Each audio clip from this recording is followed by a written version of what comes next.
লা হাওলা ওয়ালা কুওয়াতা ইল্লা বিল্লাহ। আজানের জবাব দিচ্ছে একই সাথে এবং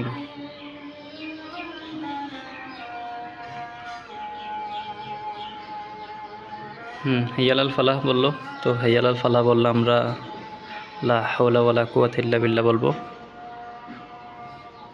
লা হাওলা ওয়ালা কুওয়াতা ইল্লা বিল্লাহ। হাইয়াল আল সালাহ এবং হাইয়াল আল ফালাহর ক্ষেত্রেই হচ্ছে লা হাওলা ওয়ালা কুওয়াতা ইল্লা বিল্লাহ, আর বাকিগুলোর ক্ষেত্রে ইমাম যা বলে ঠিক তাই বলা।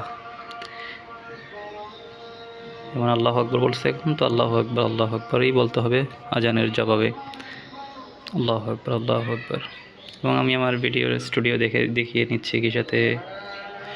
আর আজানের জবাব দেওয়ার একটা ফজিলত আছে বড়, সেটা হচ্ছে মুয়াজ্জিন যতটা না সওয়াব পান, ঠিক ততটুকু সওয়াব একজন যিনি আজানের জবাব দেন সেই পান।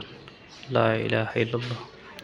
আল্লাহুম্মা রাব্বা হাযিহি দাওয়াতি তাম্মা ওয়াস সালাতিল কায়িমা আতি মুহাম্মাদান আল ওয়াসিলাতা ওয়াল ফাজিলা ওয়াদ দারজাতা রাফিয়া ওয়া বা'আসহু মাকামান মাহমুদান আল্লাযী ওয়া'আতা ওয়ারজুকনা শাফাআতাহু ইয়াওমাল কিয়ামা ইন্নাকা লা তুখলিফুল মিয়াদ।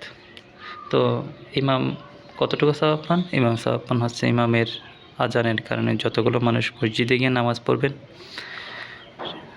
তাদের সমপরিমাণ সওয়াব তিনি পাবেন, এবং ওই ঠিক একই পরিমাণ সওয়াব ওই ব্যক্তিও পাবেন যিনি আজানের জবাব দিবেন। Thanks for understanding and hope to see you in the class video. Okay.